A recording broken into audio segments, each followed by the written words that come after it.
जय। संत शिरोमणि आचार्य विद्यासागर जी महाराज की जय। छठा अध्याय आश्रम का चल रहा है। अभी तक ज्ञानावरणी, दर्शनावरणी, वेदनी और मोहनी इन चार कर्मों का आश्रम किन कारणों से होता है, इसकी चर्चा हमने अच्छी प्रकार कर ली। अब आज आयु कर्म के आश्रम की चर्चा करनी है। देखिए, बहुआरंभ परिग्रहत्वं नारकस्यायुषः। बहुआरंभ परिग्रहत्वं नारकस्यायुषः। बोलिए, बहुआरंभ परिग्रहत्वं नारकस्यायुषः। संधि विच्छेद देखें। बहुआरंभ बहुपरिग्रहत्वं नारकस्य आयुषः। बहु आरंभ बहुत आरंभ और बहुत परिग्रहवानपना नरक आयु का आश्रय है। अर्थात बहुत आरंभ करने से और बहुत परिग्रहवान होने से, बहुत परिग्रहवानपना होने से नरक आयु का आश्रय होता है। आरंभ से क्या लेना? जो कार्य दूसरों को दुख देने वाले हैं या जिन कार्यों के करने में हिंसा होती है, वे कार्य कहलाते हैं आरंभ। ऐसे कार्यों को करना जिनमें बहुत हिंसा होती हो, वे बहुत आरंभ वाले कार्य हैं। और बहुत परिग्रहवानपना, परिग्रह का मतलब क्या होता है? यह वस्तु मेरी है। ममत्व परिणाम होने का नाम परिग्रह है। बहुत बड़ा राज्य हो और ममत्व परिणाम नहीं हो तो परिग्रहवानपना नहीं माना जाएगा। परिग्रहवानपने का मतलब परिग्रह में अति लालसा होना। यह वस्तु मेरी है, ऐसी अति लालसा का होना, ये नरक आयु का आश्रय कहलाता है। ऐसे जीव नरक आयु का आश्रय कर नरक गति को प्राप्त होते हैं। पंडित जी, यहाँ पर बहुत आरंभ और परिग्रह की चर्चा हुई, तो यहाँ पर बहुत आरंभ की कार्य किनको माना जाए? बहुत आरंभ जिन कार्यों के करने में बहुत हिंसा होती है, ऐसे व्यापार करना जिनमें जीव हिंसा बहुत होती हो, जैसे चमड़े आदि का व्यापार करना, जो अशुद्ध नॉन वेज आदि वस्तुएं हैं उनका व्यापार करना, जैसे ईंट के भट्टे आदि लगाने का व्यापार करना जिनमें जीव हिंसा बहुत होती है, जैसे फ्लोर मिल आदि का खोलना, फ्लोर मिलों में बहुत जीव हिंसा होती है आदि ऐसे कार्य, या ऐसे कार्य जैसे शराब आदि का बहुत सेवन करना, मांस भक्षण करना, शिकार खेलने के शौकीन होना, इन कार्यों में बहुत आरंभ अर्थात बहुत हिंसा होती है।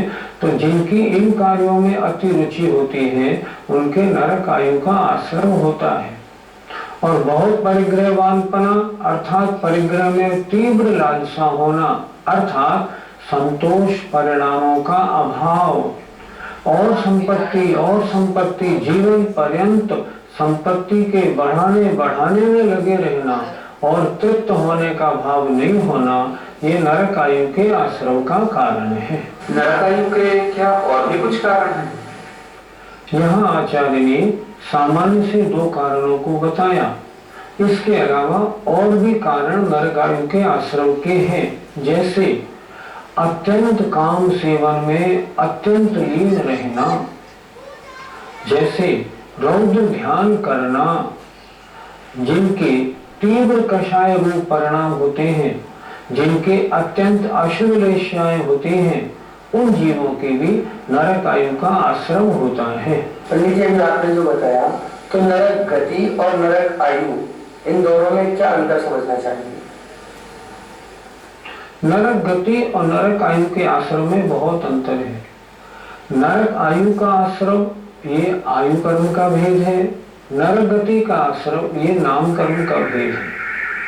नरक गति का आश्रय कभी भी हो सकता है, कभी भी हमारे परिणामों में तीव्रता आएगी, नरक गति का आश्रय हो जाएगा। लेकिन नरक आयु का आश्रव तो मात्र जो आयु बंध के 8 अवकर्ष काल हैं उन्हीं में हो सकता है, अन्य में नहीं। इसलिए नरक आयु का आश्रव मात्र 8 अवकर्ष कालों में होता है। नरगति का आश्रव कभी भी हो सकता है। अगली पर्याय नरगति के आश्रव से नहीं मिलेगी, जिस आयु का आश्रव होगा उसके अनुसार अगली पर्याय मिलती है। नरक आयु के आश्रव की चर्चा हुई, अब त्रिंच आयु के आश्रव की चर्चा करते हैं। माया तैयग यो नस्य, माया तैयग यो नस्य, बोलिए माया तैयग यो नस्य। माया अर्थात मायाचारी के परिणाम त्रिंच आयु के आश्रव के कारण है। माया का मतलब होता है कुटिलता। बहुत स्पष्ट कहा है, मन में जो हो वैसे वचन नहीं बोलना, और जो वचन से बोलो वैसे काय से नहीं करना।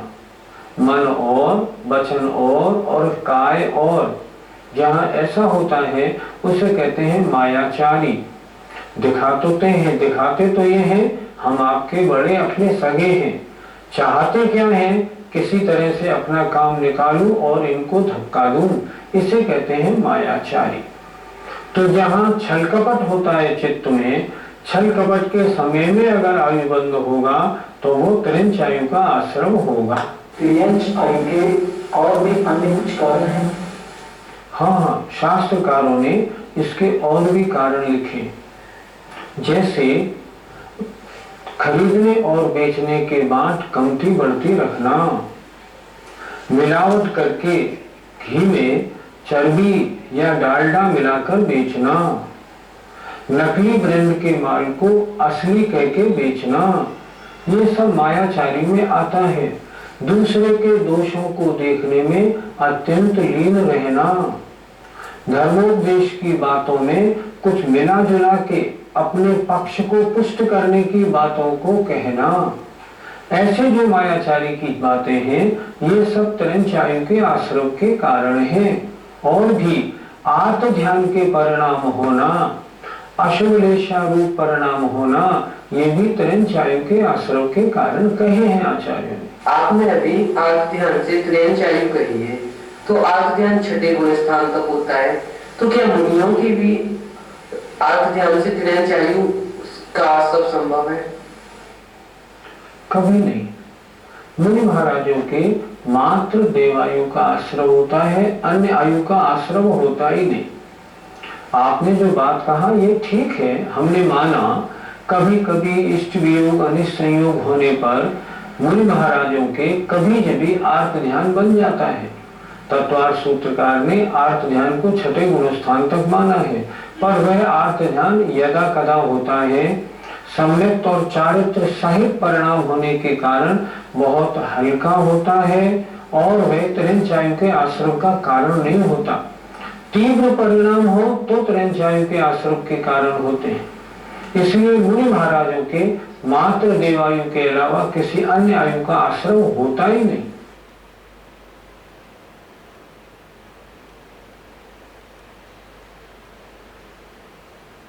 अब मनुष्य आयु के आश्रव के क्या कारण हैं, इनको देखते हैं।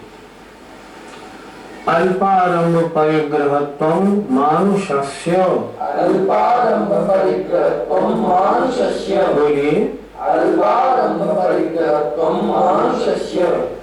अल्प आरंभ और अल्प परिग्रहवानपना मानुषस्य, मनुष्य आयु के आश्रव का कारण है। मनुष्य आयु के आश्रव का कारण क्या है? अल्प आरंभ, हिंसा वाले कार्य नहीं करना, थोड़ी हिंसा वाले कार्य करना। हमेशा यदि कार्यों में हिंसा होती है तो उसके बारे में भी निरंतर चिंतन रखना, ये कम कैसे हो। अल्प परिग्रहवानपना, परिग्रह की ज्यादा वांछा नहीं रखना, जितना परिग्रह है थोड़े में ही संतोष वृत्ति रखना, ये हुआ अल्प परिग्रहवानपना। ये मनुष्य आयु के आश्रव का कारण है। क्या अर्थ हुआ? अर्थात हिंसा के कार्यों में रुचि का अभाव, थोड़े आरंभ वाले कार्यों को करना, तथा थोड़े परिग्रह अर्थात अल्प परिग्रह में संतोष वृत्ति रखना ये मनुष्य आयु के आश्रव का कारण है। मनुष्य आयु के अन्य भी और कौन से कारण हैं? मनुष्य आयु के अन्य कारणों की चर्चा भी आचार्यों ने शास्त्रों में की है। उन्होंने कहा है सरल व्यवहार होना, प्रवृत्ति सरल होना, कषाय की मंदता होना, ज्यादा पंचेंद्रियों के विषयों में ज्यादा रुचि का अभाव होना, मरण समय में अच्छी प्रकार मरण अर्थात संक्लेश भाव से मरण को प्राप्त नहीं होना, ये सब मनुष्य आयु के आश्रव के कारण है। मनुष्य गति में तो चारों आयु का आश्रय हो रहा है, लेकिन क्या देव और नरकों में चारों आयु का आश्रय होता है क्या? नहीं, ऐसा संभव नहीं। मनुष्य और त्रिंच चारों आयु का आश्रय कर सकते हैं, पर नारकी नरकायु और देवायु का आश्रय नहीं कर सकता, और देव नरकायु और देवायु का आश्रय नहीं कर सकते। देव जब भी आयु बांधेंगे त्रिंच या मनुष्य की, नारकी जब भी आयु बांधेगा तो त्रिंच या मनुष्य की, ऐसा नियम है। ऐसे ही परिणाम उनके होते। आचार्य ने स्वयं अगला एक सूत्र और लिखा। मनुष्य आयु के आश्रय के अन्य कारणों पर आचार्य स्वयं अगला सूत्र लिख रहे हैं। स्वभाव मार्दवम च, स्वभाव मार्दवम च, बोलिए स्वभाव मार्दवम च। मार्दव कहते हैं सरलता, कोमलता, अर्थात स्वभाव की कोमलता होना भी च माने मनुष्य आयु का आश्रय है। अगर स्वभाव की कोमलता है, स्वभाव में कठोरपना निष्ठुरता नहीं है, परिणामों में सरलता है, तो भी मनुष्य आयु का आश्रय होता है। इस सूत्र को अलग क्यों लिखा? पहले ही सूत्र में मिला देते हैं। इस सूत्र को अलग इसलिए लिखा कि स्वभाव की कोमलता होना मनुष्य आयु का आश्रय तो है, पर देवायु के आश्रय का भी कारण है, इसलिए इस सूत्र को उन्होंने अलग लिख दिया। पंडित जी, इस सूत्र में 4 शब्द देने का क्या प्रयोजन है? 4 शब्द इसलिए दिया कि स्वभाव की कोमलता भी मनुष्य आयु के आश्रय का कारण है, इसको भी मनुष्य आयु के आश्रय में लगा लेना, इसलिए 4 शब्द और मतलब मनुष्य आयु के आश्रय का एक और भी कारण है स्वभाव की कोमलता, इसलिए 4 शब्द दिया। आगे अगले सूत्र में ये बता रहे हैं कि मनुष्य आयु के योग अन्य और भी परिणाम हो सकते हैं। देखिए निशील व्रतत्वं च सर्वेषां, निशील व्रतत्वं च सर्वेषां, बोलिए निशील व्रतत्वं च सर्वेषां। निशील अर्थात शील रहित और व्रत अर्थात व्रत रहित।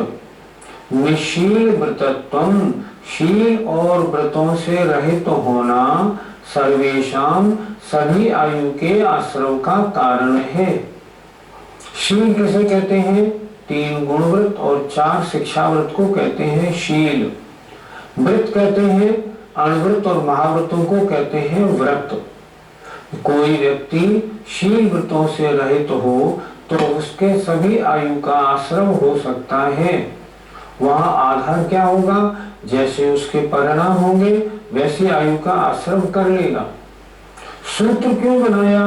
क्योंकि जो शील और व्रत वाले हैं उनके तो मात्र देवायु का ही आश्रय होता है, इसलिए शील और व्रतों से रहित जो जीव हो उसको कोई भी किसी भी आयु का आश्रय हो सकता है।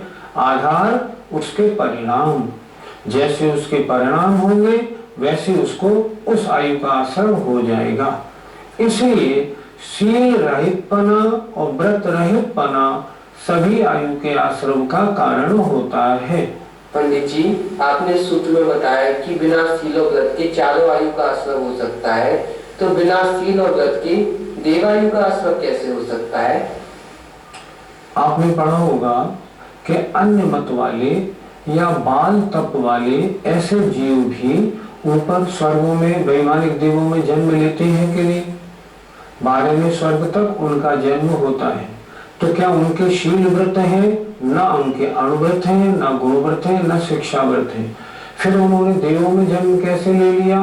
देवों में जन्म ऐसे ले लिया कि उनके परिणामों में सरलता थी। उन्होंने अपने धर्म के अनुसार जो भी नियमों का पालन किया हो वो किया हो और उसके अनुसार उनमें सरलता थी।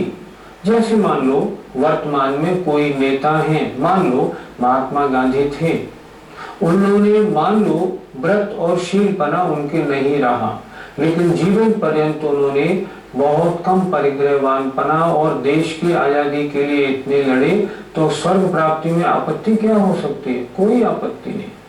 इसलिए शील और व्रतों से रहित जो हैं उनके देवायु का आश्रम हो सकता है, कोई आपत्ति नहीं। और एक बात देखते हैं, भोग भूमि के जो जीव होते हैं उनके क्या शील और व्रत होते हैं? क्या नहीं होते। वे मर के कहाँ जाते हैं? सब के सब देवायु का आश्रय करके देवों में उत्पन्न होते हैं। तो शील व्रत से रहित जो जीव होते हैं वो जैसे उनके परिणाम, उन परिणामों के अनुसार किसी भी आयु का आश्रय कर सकते हैं। इसलिए आचार्य ने लिखा सर्वेशाम, उनके सभी आयु का आश्रय हो सकता है। भोगभूमिया जीव स्वर्ग में कहाँ तक उत्पन्न होते हैं? भोगभूमिया जीव जो मिथ्या दृष्टि होते हैं उनको देवगति तो मिलती है, देवायु का आश्रय होता है, पर वो भवनत्रय में उत्पन्न होते हैं। और जो भोगभूमिया सम्यक दृष्टि होते हैं वे मरण करके वैमानिक देवों में पहले और दूसरे स्वर्ग में उत्पन्न होते हैं, इससे ऊपर उत्पन्न नहीं होते। मनुष्य आयु के आश्रमों की चर्चा अच्छी तरह हुई। अब देवायु के आश्रम जानने के लिए अगला सूत्र कहते हैं सराग संयम, संयमा संयमा काम निर्जरा बाल तपांश दैवस्य। सराग संयम, संयमा संयमा काम निर्जरा बाल तपांसी दैवस्य। बोलिए सराग संयम, संयमा संयमा काम निर्जरा बाल तपांसी दैवस्य। देवायु के आश्रम के कारण एक एक शब्द हम देखते हैं। सूत्र बिल्कुल सरल है। सराग संयम, संयमा संयम, अकाम निर्जरा और बाल तप, ये देवायु के आश्रम के कारण हैं। एक एक को समझ लेते हैं। सराग संयम अर्थात मुनि अवस्था, छठा सातवां गुणस्थान। सराग संयम राग सहित जो संयम है वो देवायु का आश्रम है। जो वीतराग संयम होता है उसमें आयु का आश्रम नहीं होता, इसलिए यहाँ लिखा सराग संयम।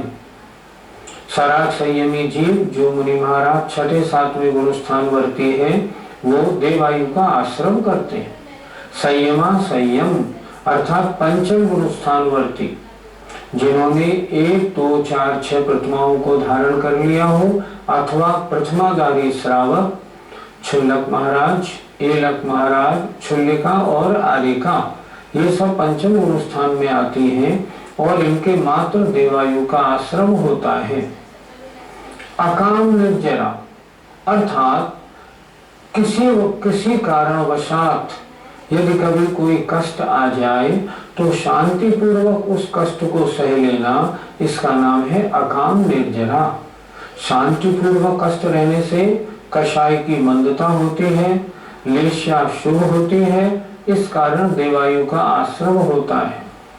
और बाल तप जो तपस्या तो करते हैं लेकिन जिन्हें अभी सम्यक्त की प्राप्ति नहीं हुई, या जो अन्य मत वाले तपस्या आदि करते हैं परिणामों में सरलता रखते हैं, उनका तप कहलाता है बाल तप। तो ऐसे बाल तप करने वालों के भी देवायु का आश्रम होता है। एक बार फिर देख ले जरा। सराग संयम अर्थात दिगंबर मुनि महाराज अर्थात छठे सातवें गुणस्थान वर्ती दिगंबर मुनिपना। अगर दिगंबर मुनि महाराज हैं तो उनके मात्र देवायु का आश्रम होगा। संयमा संयम व्रति अर्थात 1 प्रतिमा 2 प्रतिमा और ऊपर चलते चलते क्षुल्लक क्षुल्लिका एलक और आरिका माता जी तक, ये सब पंचम गुणस्थान वर्ती संयमा संयमी है। इनके जब भी आयु का बंध होगा तो देवायु का होगा। अकाम निर्जरा, अनायास ही कष्ट आने पर उसे शांति पूर्वक सहन कर लेना, इसका नाम अकाम निर्जरा है। अकाम निर्जरा के समय में परिणामों में शांत बना होता है, इसलिए यदि आयु का आश्रम होगा, आयु बंध का काल आया होगा तो मात्र देवायु बंधेगी। और बाल तक करने वाले सम्यक्त से रहित हों, तपस्वरण करते हों या अन्य मत वाले भी अगर वास्तव में सरल परिणाम पूर्वक तप आदि करते हो तो उनके भी देवायु का आश्रम होता है। इस प्रकार यहाँ देवायु के आश्रम के 4 कारणों की चर्चा की गई। सम्यक पंच, बोलिए सम्यक पंच, अर्थात सम्यक दर्शन भी देवायु के आश्रम का कारण है।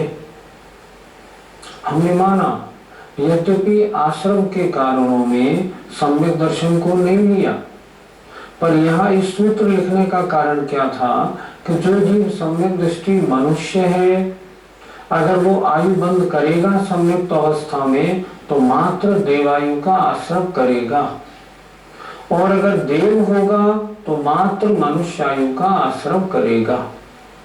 तो यहाँ इस सूत्र में क्या लिखा, सम्यक दर्शन भी देवायु के आश्रम का कारण है।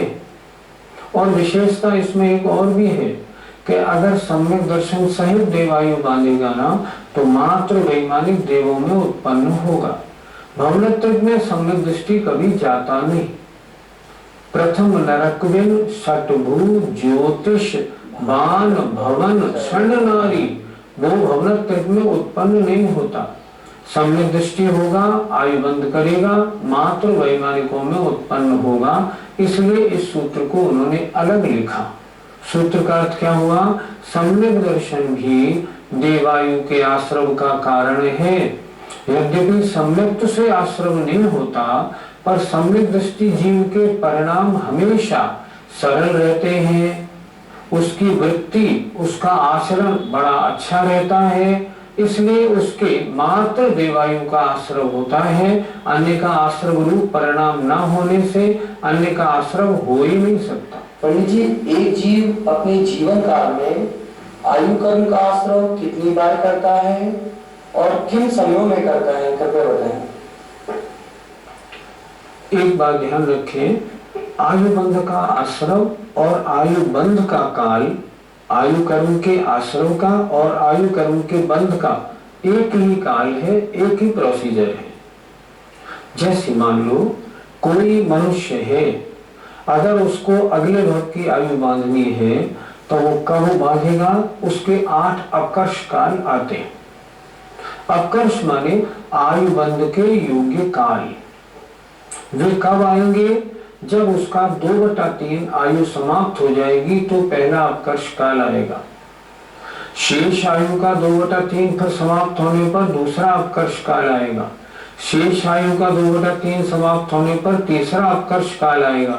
इस तरह 8 काल, 8 चांस उसको आयु बंध के मिलते हैं। उदाहरण से समझें, मान लो किसी जीव की आयु 81 वर्ष की है, 3 भाग किए 27, 27, 27, 2/3 निकले 54 वर्ष की उम्र में। 54 वर्ष पूरे हो जाने पर जब 55वें वर्ष का पहला अंतर मुहूर्त आएगा, उसमें यदि उसके परिणाम आयु बंध के योग्य होंगे तो परिणामों के अनुसार आयु बंध हो जाएगा। अगर मान लो उसने बंध नहीं किया तो अब कितने बचे, 27 वर्ष। तब उसमें से 9 और 9 18 वर्ष निकाल दें, अर्थात पहला आयु बंध का अपकर्ष काल आया 54 वर्ष की उम्र के बाद, दूसरा आएगा अब 72 वर्ष की उम्र के बाद। तो 72 वर्ष की उम्र के बाद जो पहला अंतर मुहूर्त होगा उसमें आयु बंध के योग्य परिणाम होंगे तो आयु कर्म बंधेगा, आयु कर्म का आश्रम होगा, नहीं तो नहीं। अब बचे 9 वर्ष। 9 वर्ष में फिर तीसरा आयु बंध का अपकर्ष काल 6 वर्ष बाद आएगा। इस तरह 8 बार करें, इन्हें कहते हैं 8 अपकर्ष काल। और 8 अपकर्ष कालों में अगर आयु कर्म का आश्रम बंद नहीं होता है तो मरने से पूर्व संख्यात आवली का संख्यात्मक भाग जब शेष रह जाएगी आयु, तब उस जीव के आयुबंध हो ही जाएगा। उसे हम कहते हैं असंक्षेपाधा काल शेष रहने पर। असंक्षेपाधा काल माने आवली का संख्यात्मक भाग, इतनी आयु शेष रहने पर बंद हो ही जाएगा। बिना आयु कर्म बंद किए कोई भी आत्मा पहला शरीर नहीं छोड़ता। एक बात और जो आपने बोला उसका उत्तर देख लें। एक जीव एक अपने जीवन में कितनी बार आयु बांध सकता है? कम से कम एक बार और अधिक से अधिक 8 बार। हो सकता है कोई जीव 8 अपकर्ष कालों में आयु कर्म का बंद करे, पर शर्त यह है जो पहली आयु बांध ली है, अगर उसी आयु के योग्य परिणाम होंगे तो अगले अपकर्ष कालों में आयु बंद होगा, अन्यथा नहीं। मान लो पहले अपकर्ष काल में देवायु बांधी, अगले अपकर्ष काल में मनुष्य आयु के बंध के योग्य परिणाम होंगे, आयु बंद नहीं होगा। तीसरे अपकर्ष काल में त्रिंच आयु के योग्य होंगे परिणाम, तो नहीं होगा। चौथे में फिर देवायु के योग्य होंगे तो हो जाएगा। जो आयु सबसे पहले बांध ली है वो आयु हटती नहीं। उसी आयु के योग्य परिणाम अगर अपकर्ष कालों में होते जाएंगे तो अधिक से अधिक 8 अपकर्ष कालों में वो जीव आयु बंद कर सकता है। इस तरह आयु बंद होता है। और तो और जिन निगोदिया जीवों की आयु 1/24 सेकंड होती है, उनके भी अगले भव की आयु बांधने के लिए 8 अपकर्ष काल आते हैं। इतने छोटे छोटे 8 अपकर्ष काल सबके जीवन में आते हैं। जो देव होते हैं, जो नारकी होते हैं, उनके आयु कब बनती है? आयु के अंतिम 6 माह में 8 अपकर्ष कालों में बंधती है। सारी आयु का उनको 2/3 नहीं करना पड़ता। जब आयु के अंत में मात्र 6 माह शेष रह जाएंगे, तब उनके 4 महीने गुजरने पर जैसे परिणाम होंगे उसके अनुसार फिर 8 अपकर्ष काल आएंगे, अगली आयु का बंध होगा। बिना आयु बंध हुए कोई भी आत्मा पहला शरीर नहीं छोड़ता। हमने आयु बंध के आश्रमों के कारणों पर आज विचार किया। हमको कौन सी आयु चाहिए? मनुष्य आयु या देवायु? नरक आयु और त्रिंच आयु नहीं चाहिए। तो हमको चाहिए क्या कि नरक आयु और त्रिंच आयु के जो कारण है, आर्त रौद्र ध्यान या अत्यंत आरंभ और परिग्रहवानपना और मायाचारी, इससे हम बचें। हमको चाहिए मनुष्य आयु और देवायु का आश्रम, तो देवायु के आश्रम के जो कारण है उनमें लगे। एक बात और बता दें, जो इस मनुष्य पर्याय पाकर के और व्रतों को धारण कर लेते हैं, उनके नियम से देव पर्याय प्राप्त होती है। हम और आप सब व्रतों को धारण करें, देव पर्याय प्राप्त करें, अगले जन्म में श्रीमंदर स्वामी के शरण में जाएं, उनसे देशना सुने और फिर ऐसे परिणाम बनाएं जो अगले पर्यायों में मनुष्य बन के, मुनि बन के कर्मों को नाश कर मोक्ष प्राप्त करें। इसी भावना के साथ जय जिनेंद्र।